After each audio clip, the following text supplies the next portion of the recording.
हम जो है इसका इंट्रोडक्शन तो पढ़ चुके हैं और अभी तक हमने ये फर्मी डायरेक्ट डिस्ट्रीब्यूशन तक पढ़ा है। यहाँ इस पैराग्राफ में बताया गया है कि आप जो वैल्यूज़ काई की कैलकुलेट करते हो वो ऑब्जर्व वैल्यू जब एक्सपेरिमेंटली कैलकुलेट की जाती हैं तो वो उनका रिज़ल्ट जो है वो थोड़ा स्मॉलर होता है। बाकी इस इक्वेशन की जो रिलेशन ड्राइव किया गया है लोकलाइज्ड इलेक्ट्रॉन के लिए, ठीक है, वो कंडक्शन इलेक्ट्रॉन्स नहीं हैं बल्कि दूसरे इलेक्ट्रॉन्स हैं जो कि आपके फर्मी लेवल से बिलो हैं। वहाँ वो इलेक्ट्रॉन्स जो है बोल्ट्जमैन डिस्ट्रीब्यूशन को फुलफ़िल करते हैं। उसके बाद जो डी लोकलाइज्ड इलेक्ट्रॉन है वहाँ पे फर्मी डायरेक्ट डिस्ट्रीब्यूशन जो है वो उसे फॉलो करते हैं। इस चीज़ को अंडरस्टैंड करने के लिए आपने एक ट्रीटमेंट करनी है। उस ट्रीटमेंट में क्या होगा कि जब आप यहाँ पे एक फिगर का जिक्र किया गया है उसको देख लेते हैं, तब मैं आपको समझाऊंगी तो अच्छा से आपको एक्सप्लेन हो जाएगा। जब भी आपने किसी मेटल को, ठीक है, आपकी फील्ड जो है वो ज़ीरो होगी तो आप देखते हो कि इलेक्ट्रॉन की स्पिन मोशन है तो एक स्पिन अप है दूसरा स्पिन डाउन है। क्या होता है कि हाफ इलेक्ट्रॉन जो है वो अपोजिट डायरेक्शन में मूव कर रहे होते हैं और हाफ इलेक्ट्रॉन उससे अपोजिट डायरेक्शन में, दोनों एक दूसरे के अपोजिट डायरेक्शन में मूव करते हैं, ठीक है।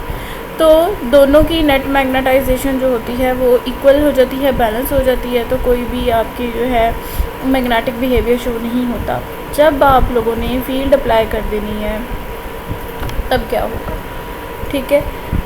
आपने when arm field is applied along the Z direction then the energy of the spin parallel to B are load by the amount mu B G. एक जो बहुत magnetron product of magnetic field के जो amount है इन दोनों को multiply करके जो भी अमाउंट बनती है वो उससे उतने फैक्टर कम हो जाएगी, ठीक है, एनर्जी की, इलेक्ट्रॉन्स की, जो कि फील्ड के पैरेलल डायरेक्शन में मूव कर गए। हमने यहाँ पे अभी देखा कि कुछ इलेक्ट्रॉन्स हैं जो अब दोनों हाफ इलेक्ट्रॉन एक डायरेक्शन में मूव करते हैं, हाफ इलेक्ट्रॉन एक डायरेक्शन में मूव करते हैं, ठीक है। आपने अप्लाई कर दी है एनर्जी जेड डायरेक्शन में। अब वो वाले इलेक्ट्रॉन जो जी डायरेक्शन में ही मूव कर रहे थे और फील्ड के पैरेलल मूव कर रहे हैं उनकी एनर्जी जो है वो कम हो जाएगी। अमाउंट कितनी कम हो जाएगी, म्यू बी इंटू बी के, फील्ड के, बहुत मैग्नेट्रॉन इंटू मैग्नेटिक फील्ड के, while the energy of the opposite spin. अब वो वाले इलेक्ट्रॉन जो मैग्नेटिक फील्ड के अपोजिट डायरेक्शन में मूव कर रहे थे उनकी एनर्जी जो है वो उतनी ही अमाउंट में क्या कर जाएगी, इंक्रीज़ कर जाएगी। इस सिचुएशन की वजह से अनस्टेबिलिटी पैदा हो जाती है एनर्जेटिकली, ठीक है। अब and hence electrons near the Fermi surface Fermi level begins to transfer from that opposite spin half to the parallel spin one.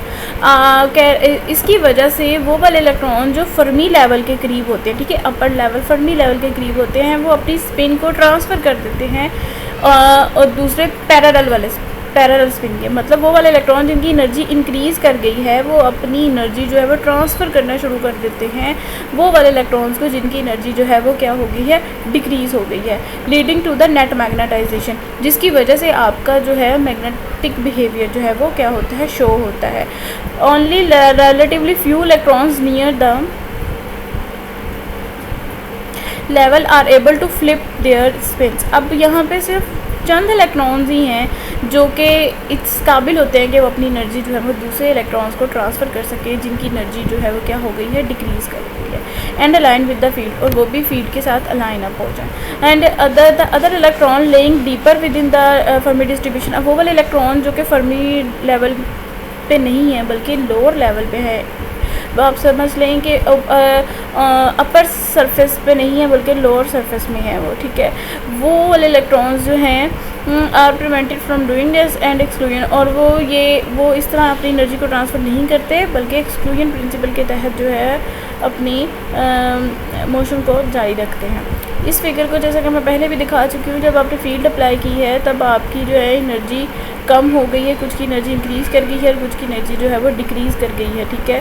तो यहाँ पे ये अमाउंट जो है एनर्जी जो है हमारे पास डिक्रीज़ आ गई। इस तरह कुछ इलेक्ट्रॉन जो है जिनकी एनर्जी इंक्रीज़ कर गई है वो अपनी स्पिन को अपनी एनर्जी ट्रांसफ़र करना शुरू कर देते हैं उन इलेक्ट्रॉन्स वाली साइड पे जहाँ एनर्जी जो है वो क्या हो गई है, डिक्रीज़ हो गई। आई होप कि आप लोगों को समझ आ गया होगा।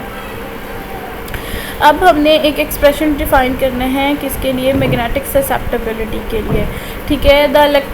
The electrons participating in the spin flip occupy an energy interval of thickness about equals to the this factor, ठीक है, म्यू बी इंटू बी के।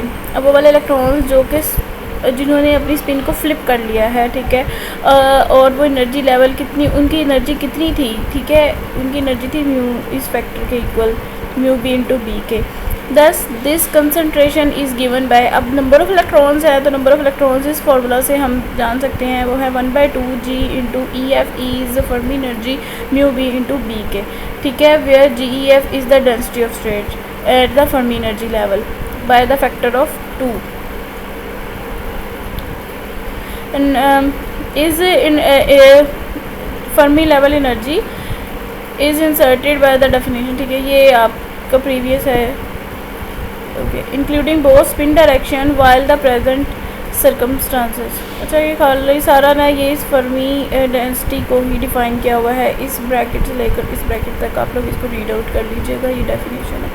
Since each spin flip increases the magnetization, अब जितनी ज़्यादा इलेक्ट्रॉन्स अपनी motion को spin कर लेते हैं, अपनी स्पिन इलेक्ट्रॉन्स को एनर्जी दे रहे हैं, ठीक है, अपनी स्पिन को फ्लिप करके दूसरे साइड पे आ रहे हैं और उनकी अब जो डायरेक्शन है स्पिन की वो चेंज हो गई है, तो वो कितनी मैग्नेटाइज इंक्रीज करते हैं, 2 इंटू म्यू बी के इक्वल, ठीक है। It follows that the net magnetization is gives to net magnetization into number of electron into Bohr magnetron, जो उन्होंने मतलब इंक्रीज़ किया गया है twice of the Bohr magnetron, ठीक है। आपने इस इक्वेशन में अभी जो एन की वैल्यू थी ये वाली, उसमें इसको पुट किया है तो आपके पास ये फाइनल एक्सप्रेशन कुछ इस तरह का बन गया है। तो आपके पास ये कि क्या आ गया है, ये आपके पास अब आ गई है वैल्यू मैग्नेटाइजेशन की। आप इस मैग्नेटाइजेशन की वैल्यू को आप यूज़ कर सकते हो अपने न्यूमेरिकल्स में, जो जब आपको न्यूमेरिकल्स आएंगे फॉर द कंडक्शन इलेक्ट्रॉन्स के लिए स्पिन मैग्नेटिक मोमेंट के टॉपिक से रिलेटेड। ये दोबारा से वही है। तो अब टेकिंग इन द अब ससेप्टेबिलिटी को कैलकुलेट करते हैं। तो ससेप्टेबिलिटी को काई पी के साथ लिखा गया है। पी इज़ फॉर पैरामैग्नेटिज्म, तो mu not mu B square G into E F, ये पूरा फैक्टर आ जाएगा। ससेप्टेबिलिटी के लिए जो आपको फार्मूला दिया गया है उसमें आप पुट करोगे तो आपके पास ये इक्वेशन आ जाएगी। अब ससेप्टेबिलिटी क्या होती है, वो रेशियो होती है मैग्नेटिक फील्ड की और मैग्नेटिक स्ट्रेंथ की। द ससेप्टेबिलिटी इज़ दस determined by the density of state, ठीक है। इसमें क्योंकि जी का फॉर्मूला है तो इसमें क्या है कि ये डायरेक्टली प्रोपोर्शनल करती है डेंसिटी ऑफ स्टेट के। जी का मैंने फार्मूला भी बता दिया और इसको बोलते हैं density of states at the Fermi level and the quantity this g into E F which is so important to transfer phenomena. कहते हैं ये जो है ना बहुत ज़्यादा अहमियत रखती है आपके इलेक्ट्रॉन की ट्रांसफ़र में। आप ए जी की वैल्यू जो है कैसे फाइंड आउट कर सकते हो, आप काई बी को फाइंड आउट करेंगे तो आपके पास जी की वैल्यू भी आ जाएगी। ऑब्वियसली आप इस एक्सप्रेशन में से जी इस फैक्टर को निकालोगे, दोनों टर्म्स जो है वो तो जाके डिवाइड हो जाएगी। तो इस तरह डेंसिटी ऑफ स्टेट्स की वैल्यू क्या कर सकते हो, निकाल सकते हो। काई P is essentially dependent of the temperature. अब यहाँ से पता चल रहा है कि इसमें टेम्परेचर की कोई भी टर्म नहीं है, तो ये इंडिपेंडेंट है। दस is seen from the fact that temperature has only A small effect on the Fermi direct distribution of the electron and consequently the derivation leading to the,